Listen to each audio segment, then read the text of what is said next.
ओम अज्ञानतिमिरान्धस्य ज्ञानञ्जनशलाकया चक्षुरुन्मिलितमेन तस्मै श्रीगुरुवे नमः। श्रीचैतन्यमनोभीष्टं स्थापितं येन भूतले स्वयं रूपकदा मह्यं ददाति स्वपदान्तिकं वन्देऽहं श्रीगुरुं श्रीयुतपदकमलं श्रीगुरून् वैष्णवाचं श्रीरूपं साग्रजातं सगुणरघुनाथान्वितं तं सजीवं साद्वैतं सावधूतं परिजनसहितं श्रीकृष्ण चैतन्य देवं श्री राधा कृष्ण पादान सवर्ण श्री विशाखानवताश्च नारायणं नमस्कृत्यं नरं चैव नरोत्तमं देवीं सरस्वतीं व्यासं ततो जयमुदीरये शृणुतां स्वकथा कृष्ण पुण्ये श्रवणकीर्तनं हृदयन्तस्तु भद्राणि विधनोति सुरसतां नष्टप्रायेषु भद्रेषु नित्यं भागवत सेवया भगवती उत्तम श्लोके भक्तिर्भवति नष्टति तदा रजस्तमो भावः कामलोभादय चेत् चेत एतेन निरावृद्धं स्थित सत्य प्रसिद्धति एवं प्रसन्नमनसो भगवद्भक्ति योगता भगवतत्त्वविज्ञान मुक्तसंगस्य जायते विद्यन्ते हृदय ग्रंथि छिद्यन्ते सर्वसंशयं छिद्यन्ते चास्य कर्माणि दृष्ट्वा एवात्मनीश्वरे मुखं करो धर्म प्रोजितो कैटप्पो अनत्रो परमो निर्मत्सराणां सतां वेद्यं वास्त्रमत्र वस्तु शिवदं तापत्रय उन्मूलनं श्रीमद्भागवतं महामुनिकृतं किमुआपरेरीश्वरं संघो अवरुध्यति पृथ्वी सुतक्षणात् निगम कल्पतरु गलितं फलं सुखमुखाद्रव्यमुत संयुतं पिबत भागवतं रसमालयं मोरको रसिका भूविभावुक सच्चिदानंद रूपाय विशुद्धपत्ति हेतवे तापत्रय विनाशाय श्रीकृष्णाय नमः। संसार सागरे मम धीरम मा करुणानिधि कर्म ग्राहकृतांगम मामुद्दा भवान्वात् श्रीमद्भागवतम आख्यानम प्रत्यक्षम कृष्णे स्वीकृतोऽस्मयानाथम मुक्तार्थम भवसागरे मनोरथो मदीयं सफलं सर्वदा देवं निर्विघ्नेनैव कर्तव्यं दासोऽहं तं केशवं सुखरूपं प्रभुदज्ञं सर्वशास्त्रं विशारदम् एतत्कथा प्रकाशेन मद्ज्ञानाविनाशीय भवे भवे यथा भक्ति पादवेस्तु विजायते तथा कृष्ण देवस्य नाथस्तु नयतं प्रभु नाम संकीर्तनम यस्य सर्वपापप्रणाशनं प्रणामो दुःखशमनं तं नमामि हरिपरम् आराध्यो भगवान् ब्रजेशतन्यो तद्धाम वृन्दावनम् रम्या काजिदुपासना ब्रजवधू वल्गेनया कल्पता श्रीमद्भागवतं प्रमाण अमलं प्रेमो कुमार्थो मान श्री चैतन्य महाप्रभु मतमिदं तत्रादरो नापर कृष्णाय वासुदेवाय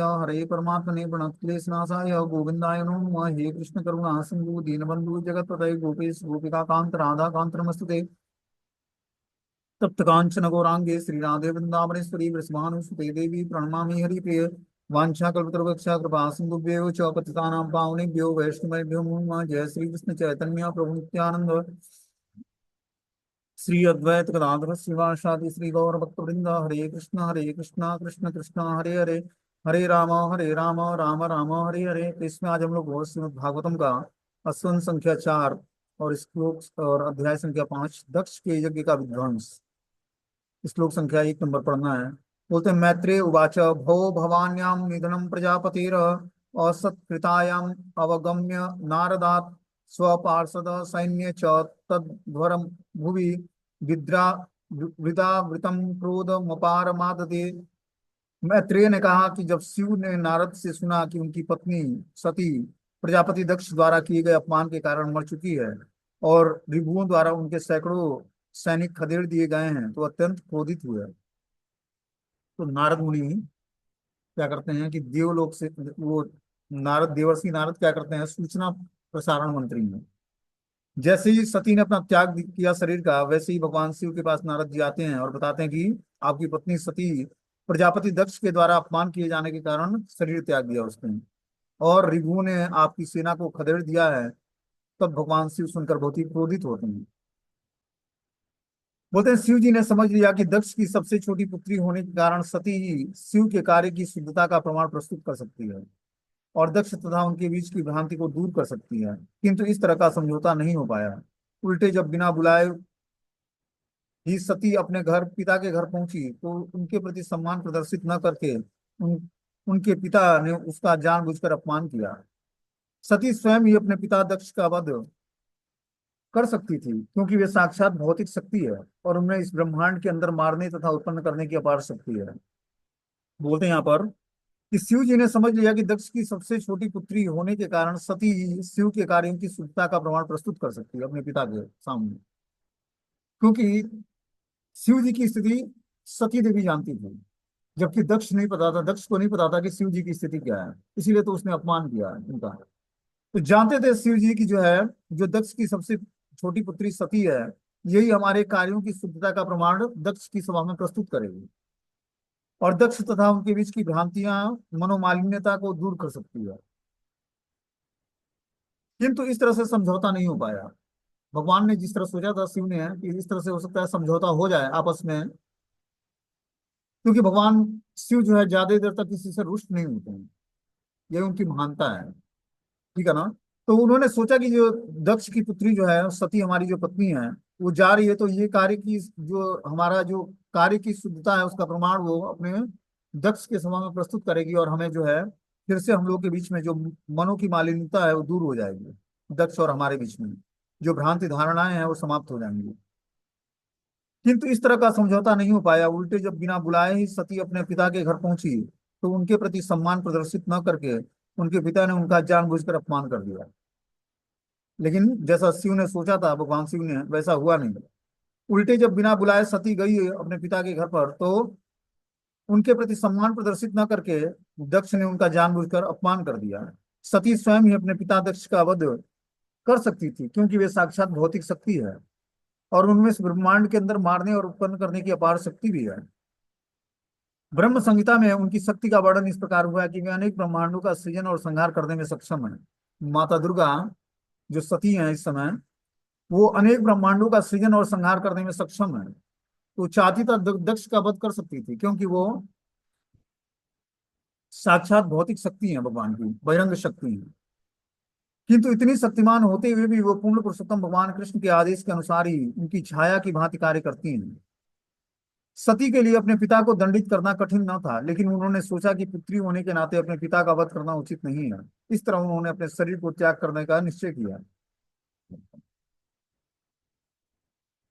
बता रहे हैं कि सती ने यह सोचा कि पिता को दंडित करने का अधिकार मेरा नहीं है, ठीक है ना, और ये वध करना भी उचित नहीं है। इसलिए उन्होंने सोचा कि पिता का वध न करना उचित है, और इस तरह उन्होंने शरीर शरीर त्याग करने का निश्चय किया। जो उसके शरीर से उन्हें प्राप्त हुआ था, दक्ष ने उन्हें रोका तक नहीं। अब सती जो है अपना शरीर त्याग करती है, लेकिन दक्ष रोकने का प्रयास भी नहीं करता है।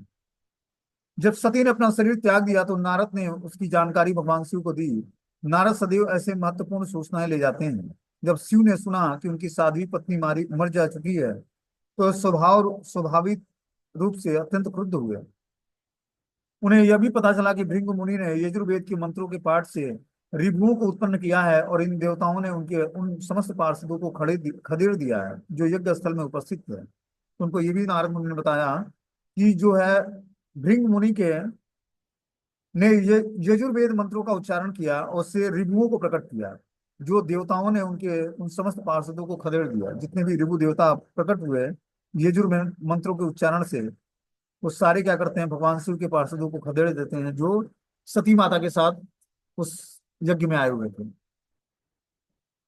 अब दक्ष का वध, तो अब इस अपमान का बदला लेना चाहा, और निश्चय किया कि दक्ष का वध कर दिया जाएगा, क्योंकि वही सती की मृत्यु का कारण है।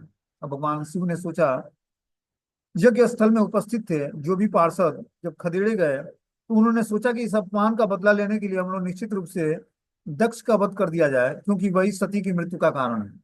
अब भगवान शिव के जितने भी पार्षद थे, उन्होंने सोचा कि दक्ष का वध करना ही उचित है, क्योंकि यही सती के मृत्यु का कारण है। हमारी स्वामिनी के मृत्यु का कारण कौन है? दक्ष है। और इसकी मृत्यु कर देना ही हम लोग के लिए, इसका वध करना ही हम लोग के लिए उचित होगा। बोलते हैं इस प्रकार अत्यधिक क्रुद्ध होने के कारण शिव जी ने अपने दांतों से ऊँट चबाते हुए तुरंत अपने सिर से जटाओं के एक लट नोच लिए, जो बिजली तथा अग्नि की भांति जलने लगी। वे पागल की भांति हंसते हुए तुरंत खड़े हो गए और उस लट को पृथ्वी पर पटक दिया। इस तरह से भगवान शिव क्या होते हैं, अत्यंत क्रोधित हो जाते हैं जब नारद मुनि से सूचना पाते हैं कि आपकी पत्नी का वध कर दिया है, वध हो गया, मतलब वो मृत्यु प्राप्त कर ली है। तो इस तरह से शिव जी अपने दांत से ऊँटों को चबाते हुए सिर से एक जटा को उखाड़ते हैं, और तो क्या करते हैं, धरती पर पटकते हैं। वो जटा जो है बिजली तथा अग्नि की भांति जलने लगी। वे पागल की भांति हंसने हंसते हुए तुरंत खड़े हो गए और उस लट को जो है पृथ्वी पर पटकते हैं। उससे आकाश के समान ऊंचा और तीनों सूर्यों से सम्मिलित तेज के समान एक भयानक श्याम वर्ण का असुर उत्पन्न हुआ, जिसके दांत अत्यंत भयानक थे और उसके सिर के केस प्रज्वलित अग्नि के समान लग रहे थे। उसके हजारों भुजाएं थी जो अस्त्रों शस्त्रों से लेस थी, और उसने नरमुंडों की माला पहन रखी थी। इस तरह से जैसे ही भगवान शिव अपनी जटा का एक लट उखाड़ कर पृथ्वी पर पटकते हैं, तो उससे आकाश के समान एक ऊंचा और तीनों सूर्य के सम्मिलित तेज के समान एक भयानक श्याम वर्ण का एक असुर उत्पन्न होता है उस जटा के प्रभाव से। जिसके दांत अत्यंत भयानक थे, सिर के केस प्रज्वलित अग्नि के समान थे। उसके हजारों भुजाएं थी और हजारों भुजाओं में अस्त्र शस्त्रों से लेस था वो, और नरमुंडों की माला पहन रखा था। इतना भयानक उसका रूप था। बोलते हैं, तम किम करोमिति दृढ़न्तमाहं बद्धाजलि भगवान भूतनाथम दक्षम स यज्ञ जहि मट्टटानम मत अग्रणी रुद्र भटासको में।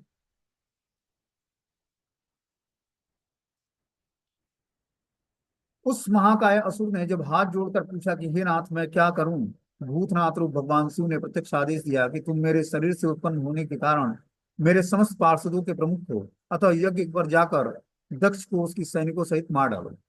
ये भगवान शिव से आदेश पाता है वो जो काला शरीर धारण किए हुए भगवान शिव के जटा के पटकने से उत्पन्न हुआ था। भगवान शिव के सामने हाथ जोड़कर पूछता, हे महाकाय असुर ने जब हाथ जोड़कर पूछा, हे नाथ, मैं क्या सेवा करूं। तो भूतनाथ भगवान शिव ने प्रत्यक्ष आदेश दिया कि तुम मेरे शरीर से उत्पन्न होने के कारण मेरे समस्त पार्षदों में प्रमुख पार्षद हो, और इस कारण से तुम यज्ञ स्थल पर जाकर दक्ष को उसके सैनिकों सहित मार डालो। यहाँ पर ब्रह्म तेज तथा शिव तेज में स्पर्धा प्रारंभ होती है। अब ये शिव तेज था असुर, और उधर भृंग मुनि के पास ब्रह्म तेज था। भृंग मुनि ने ब्रह्म तेज से ऋभु देवताओं को उत्पन्न किया, जिन्होंने यज्ञ स्थल में शिव के सैनिकों को खदेड़ दिया था। जब शिव ने सुना कि उसके सैनिक भगा दिए गए हैं, तो उन्होंने बदला लेने के लिए वीरभद्र नामक नाम का एक दीर्घकाय काला असुर उत्पन्न किया। तो जो जटा से उत्पन्न हुआ जो असुर था, उसका नाम था वीरभद्र। कभी कभी सतोगुण तथा तमोगुण में स्पर्धा चलती है, यही संसार की रीति है। भले ही कोई सतोगुण ही क्यों ना हो, संभावना यही होती है कि उसमें रजोगुण और तमोगुण का भी अंश मिला रहता है। यही भौतिक प्रकृति का नियम है कि अगर जो व्यक्ति भौतिक संसार में सतोगुण में भी स्थित है, उसके बाद भी उसके अंदर रजोगुण और तमोगुण का कुछ ना कुछ अंश जरूर होता है, क्योंकि ये भौतिक प्रकृति का नियम होता है। यद्यपि आध्यात्मिक जगत में शुद्ध सत्व की मूलभूत तत्व है, किंतु इस जगत में सत्व का शुद्ध प्राकट्य कठिन है। इस प्रकार विभिन्न भौतिक गुणों में जीवन संघर्ष चलता रहता है। हम लोग देखते हैं कि अपने जीवन में भी गुणों के प्रभाव के कारण बहुत सारे स्ट्रगल झेलने पड़ते हैं। कभी हम लोग सतोगुण में अपनी चेतना को स्थिर रखते हैं, कभी तमोगुण में, कभी रजोगुण में, कभी मिश्रित गुणों का समावेश होता है। और रजोगुण का मिश्रण हो गया, कभी रजोगुण और तमोगुण का मिश्रण हो गया। तो इस तरह से गुणों में स्पर्धा चलती रहती है। लेकिन और भौतिक गुणों में जीवन संघर्ष भी चलता रहता है, गुणों के कारण जीवन संघर्ष चलता है।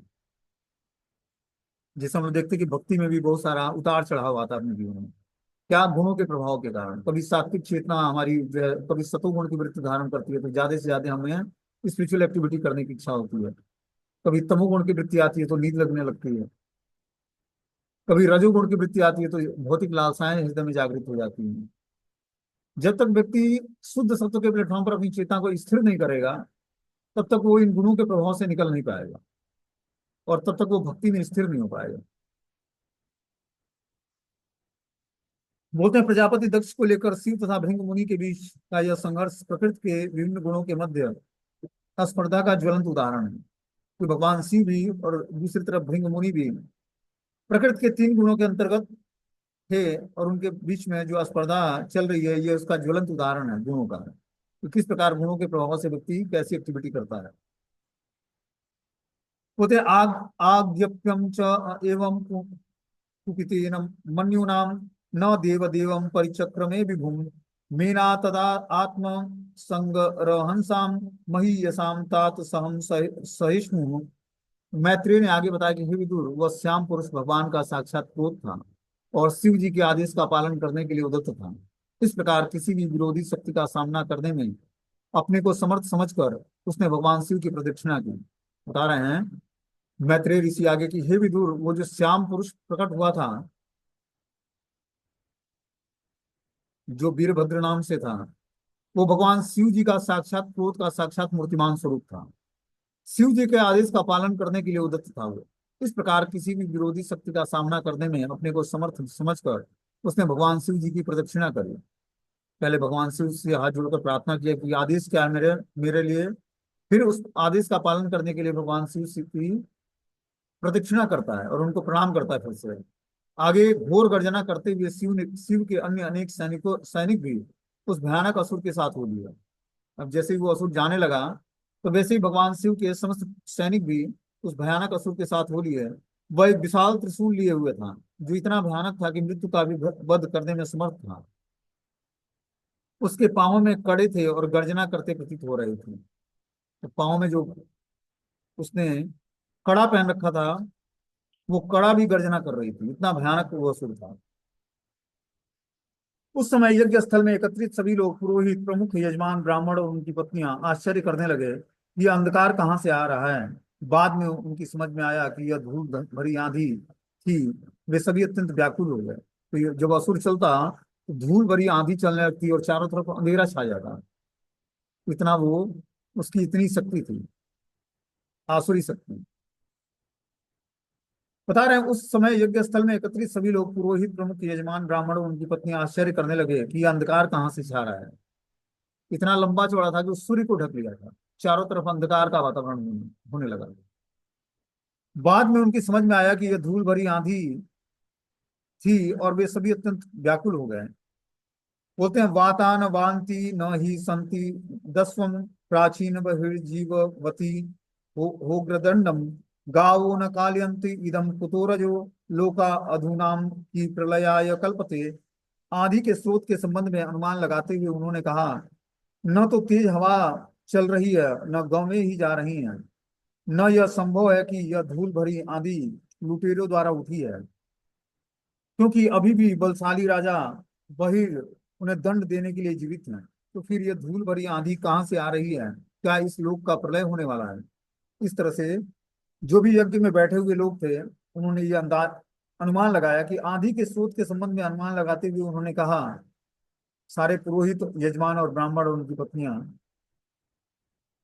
कि न तो ये तेज हवा चल रही है, न गवें ही जा रही हैं। यह कैसे संभव है कि धूल भरी आंधी लुटेरों द्वारा उठी है, क्योंकि अभी भी बलशाली राजा प्राचीन परिषद में दंड देने के लिए जीवित है। तो फिर ये धूल भरी आंधी कहाँ से आ रही है? यह क्या इस श्लोक का प्रलय होने वाला है? इस तरह से आपस में वो बातें कर रहे थे।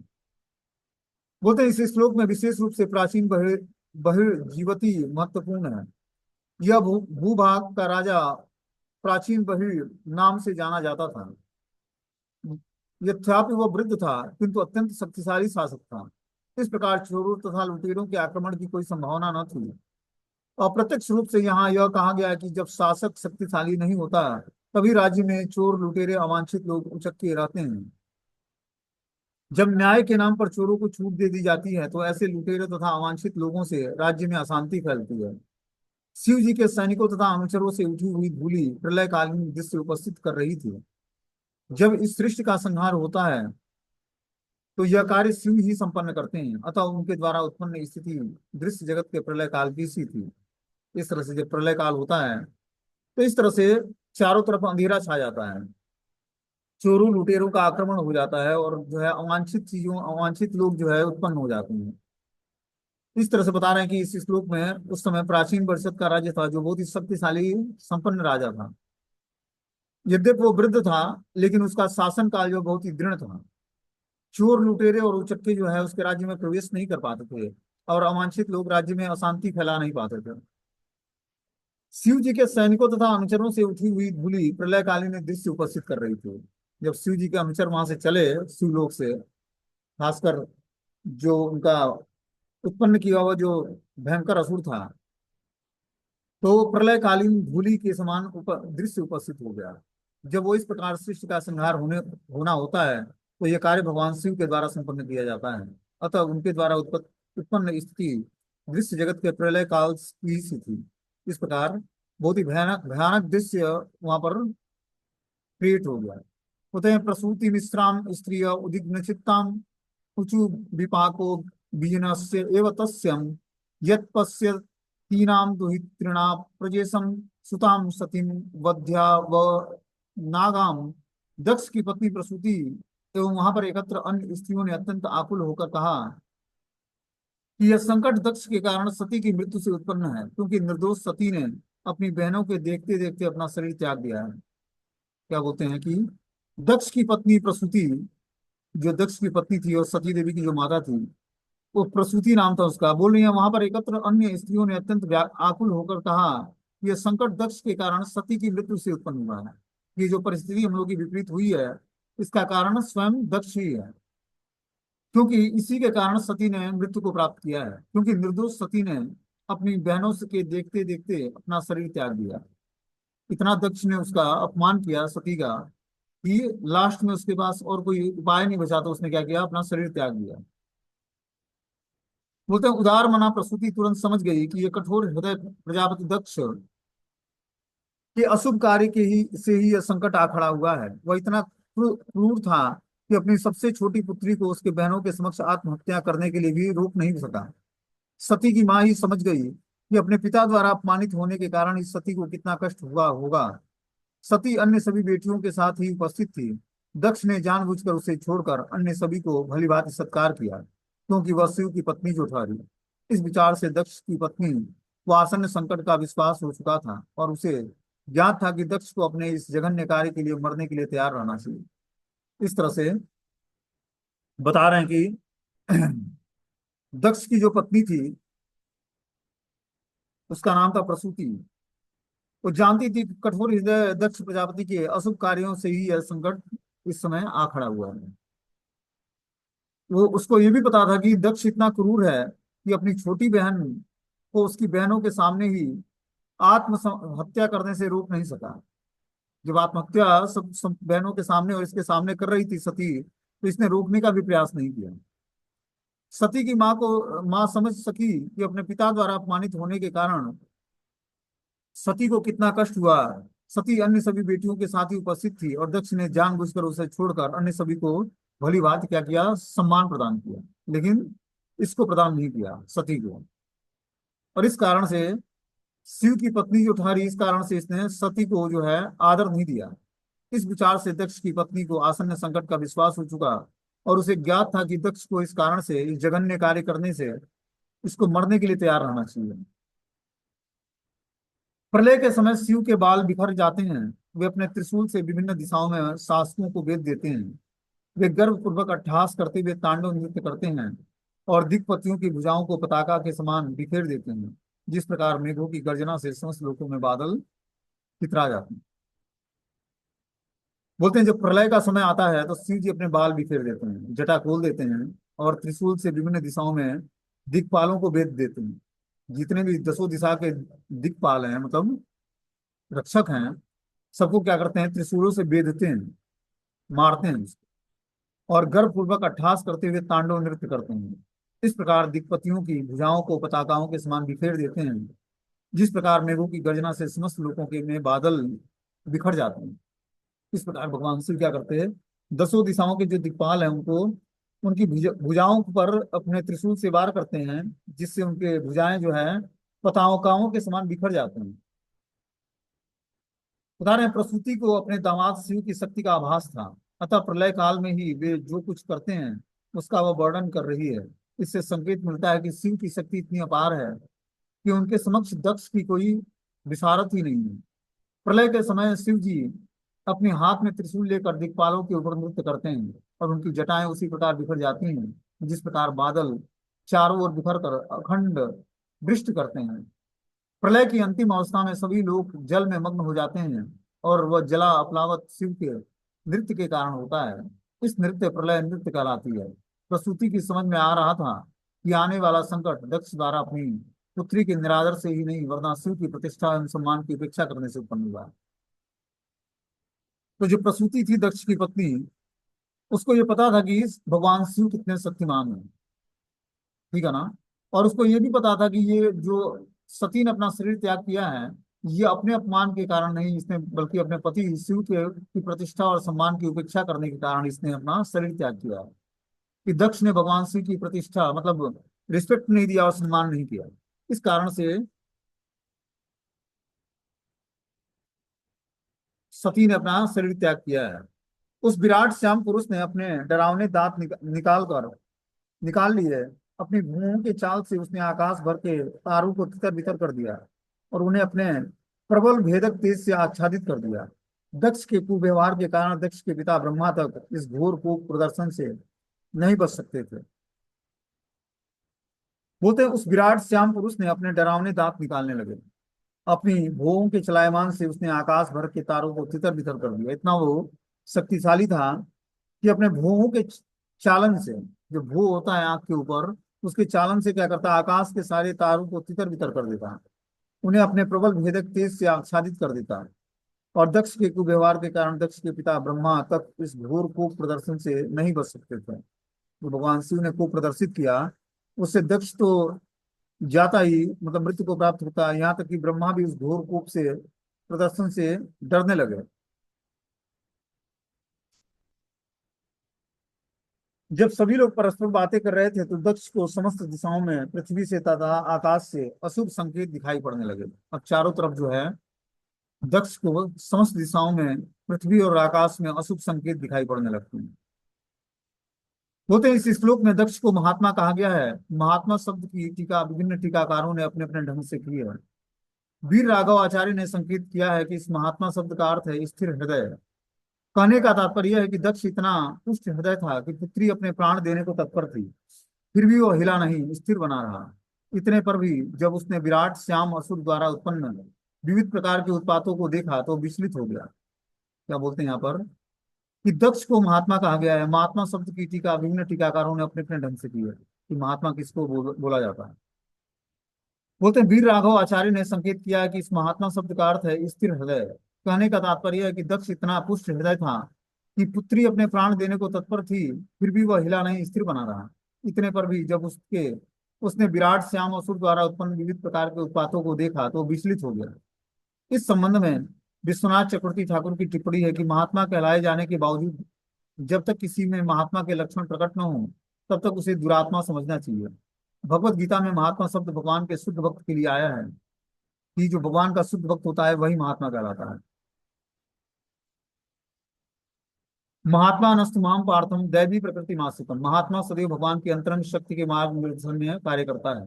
अतः दक्ष जैसा दुराचारी पुरुष महात्मा कैसे हो सकता है। महात्माओं में देवताओं के सभी सद्गुण होने चाहिए। अतः इस गुणों के से विहीन दक्ष किस प्रकार महात्मा कहला सकता है। इसे तो दुरात्मा कहा जाना चाहिए। यहाँ तक कि यहाँ पर यह शब्द व्यंग पूर्वक प्रयुक्त हुआ है। बता रहे हैं कि दक्ष को महात्मा कहना उचित नहीं है, क्योंकि महात्मा शब्द के लिए भगवत गीता में बताया गया कि महात्मा नस्तु माम पार्थम दैवी प्रकृति मासिकम। जो महात्मा व्यक्ति होता है वो दैवी प्रकृति का आश्रय लिया होता है। लेकिन दक्ष जैसा दुराचारी पुरुष महात्मा कैसे हो सकता है, जिसने भगवान शिव के प्रति अपराध किया या भगवान शिव की निंदा की उसने। महात्मा में देवताओं के समस्त सद्गुण पाए जाते हैं। अतः इन गुणों से विहीन दक्ष किस प्रकार महात्मा कहला सकता है। इसे तो दुरात्मा कहा जाना चाहिए। यहाँ पर यह शब्द व्यंग्यपूर्ण प्रयुक्त हुआ है। महात्मा शब्द जो है दक्ष के साथ जो लगाया गया है वो व्यंग्यपूर्ण है, क्योंकि दक्ष जो है महात्मा कहलाने योग्य नहीं है। बोलते हैं कि तावस्त रुद्रा अनुचरे महान मखो नाना युधे वामन को रुधा युधे पिंगे पुसंग मकरोद दरानने पर्या द्रवी भी विदुरा वरुध्यतम। हे विदुर, शिव के समस्त अनुचरों ने यज्ञ स्थल को घेर लिया। वे नाटे कद के थे और अनेक प्रकार के हथियार लिए हुए थे। उनके शरीर मकर के समान कुछ काले और पीले थे। वे यज्ञ स्थल के चारों ओर दौड़ दौड़ कर उत्पात मचाने लगे। इस तरह से जो भगवान शिव के अनुचर थे उन्होंने यज्ञ स्थल को घेर लिया, और सभी जो है जितने भी शिव के अनुचर थे सब नाटे कद के थे और अनेक हथियार लिए हुए थे। उनके शरीर जो है मकर के समान काले और पीले थे। वे यज्ञ स्थल के चारों ओर दौड़ दौड़ कर उत्पात मचाने लगे। कुछ सैनिकों ने यज्ञ पंडाल के आधार स्तंभों को नीचे गिरा दिया। कुछ स्त्रियों के कक्ष में घुस गए। कुछ ने यज्ञ स्थल को स्थान को विनष्ट करना प्रारंभ कर दिया। कुछ रसोई घर तथा आवासीय कक्षों में घुस गए। इस प्रकार सारे जो है जितने भी भगवान शिव के अनुचर थे वो पंडाल के आधार स्तंभों को नीचे गिरा देते हैं। कुछ स्त्रियों के कक्ष में घुस जाते हैं। कुछ यज्ञ स्थान को विनष्ट करने में लग जाते हैं। कुछ रसोई घर में, कुछ आवासीय कक्षों में घुस जाते हैं। उन्होंने यज्ञ के सभी पात्र तोड़ दिए और उसमें से कुछ यज्ञ अग्नि को बुझाने लगे।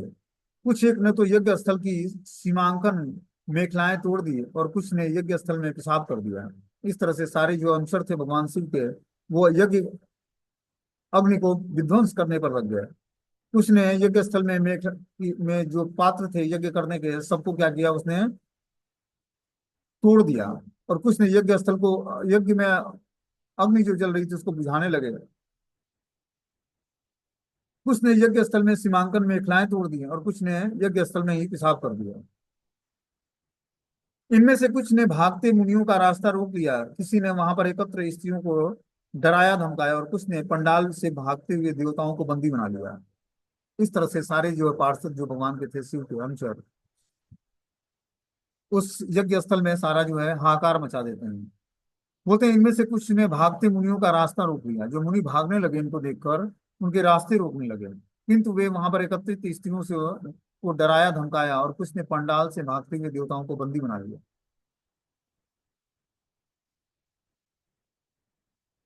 बोलते हैं भृंगु बबंध मणिमान वीरभद्रम प्रजापतिम चांडेशम पुष्णम देवम भग नंदीश्वरो अग्रहित।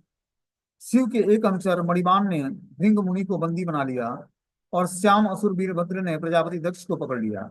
एक अन्य अनुचर चंडेश ने पुंसा को और नंदीश्वर ने भंग देवता को बंदी बना लिया। इस तरह से सारे शिव के अनुचर क्या करते हैं, जो मणिमान नामक अनुचर होता है वो भृंग मुनि को बंदी बना लेता है और श्याम असुर वीरभद्र ने प्रजापति दक्ष को पकड़ लिया। एक अन्य अनुचर चंडेश ने पुंसा को और नंदीश्वर ने भंग देवता को बंदी बना लिया। इस तरह से सारे अनुचर भगवान शिव के दक्ष प्रजापति के यज्ञ में उपस्थित सारे लोगों को, जो बहुत ही सम्माननीय पोजीशन पर थे, सबको बंदी बना लेते हैं।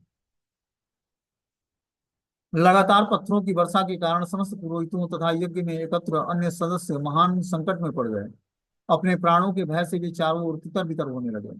अब जब पत्थरों की वर्षा होने लगी यज्ञ में, तो समस्त पुरोहित यज्ञ में एकत्र अन्य समस्त देवता संकट में पड़ गए। अपने प्राणों के भय से को बचाने के लिए वो आगे तितर बितर हो जाते हैं, बिखर जाते हैं। वीरभद्र ने अपने हाथों से अग्नि में आहुति डालते हुए भृंग मुनि की मूछ नोच ली। इस तरह से वीरभद्र ने क्या किया, अग्नि में आहुति डालते हुए भृंग मुनि की मूछ नोच लेता है। बोलते हैं भगस्य नेत्रम भगवान पतितस्य रुषाम भुवि उजाहरम सदत्तो अक्षणाम य पश्यंत असु सूचतः। वीरभद्र ने तुरंत उस भंग को पकड़ लिया जो भृंग द्वारा शिव को साप देते समय अपनी भुएं मटका रहा था। उसने अत्यंत क्रोध में आकर भंग को पृथ्वी पर पटक दिया और बलपूर्वक उसकी आंखें निकाल ली।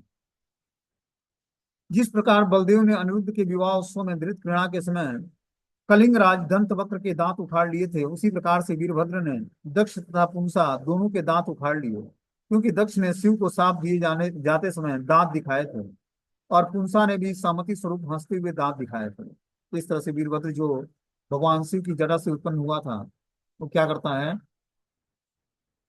दक्ष और पुंसा के दोनों दांत उखाड़ लेता है, क्योंकि दक्ष ने शिव को साप देते समय दांत दिखाए थे और पुंसा ने भी सहमति स्वरूप हंसते हुए दांत दिखाए थे। इस तरह से क्या करता है, जो वीरभद्र नामक जो असुर था भगवान शिव की जटा से जो उत्पन्न हुआ था, वो दक्ष और पुंसा के दोनों दांत उखाड़ लेता है। तब वो दैत्य सदृश पुरुष वीरभद्र दक्ष की छाती पर चढ़ बैठा और तीक्ष्ण हथियार से उसके शरीर से सिर काट कर अलग करने का प्रयत्न प्रयत्न करने लगा, किंतु सफल नहीं हुआ। अब क्या करता है वो, जो वीरभद्र नामक पुरुष था, असुर था, वो दक्ष की छाती पर चढ़ बैठता है और अपने तीक्ष्ण हथियार से उसके सिर को काट कर अलग करने का प्रयत्न करने लगता है, किंतु उसमें सफलता प्राप्त नहीं होती है। उसने मंत्रों तथा हथियारों के बल पर दक्ष का सिर काटना चाहा, किंतु दक्ष के सिर की चमड़ी तक को काट पाना दुर्भर हो रहा था। इस प्रकार वीरभद्र अत्यधिक चकित हुआ। इतना प्रयास करने के बाद भी दक्ष का सिर काटने में समर्थ नहीं हुआ। तब वीरभद्र ने यज्ञ स्थल में लकड़ी की बनी युक्ति देखी जिससे पशुओं का वध किया जाता है। उसने दक्ष का सिर काटने में इसका लाभ उठाया। तो वीरभद्र क्या देखता है कि यज्ञ स्थल में एक लकड़ी की बनी युक्ति है जिससे पशुओं का वध किया जाता है। उसने दक्ष का सिर काटने के लिए उस लकड़ी का लाभ उठाया। बोलते हैं साधुवादस्तदातेषां कर्म तत्त्वस्य पश्यताम भूत प्रेत पिशाचानाम अन एषां तदीपर्ययम्।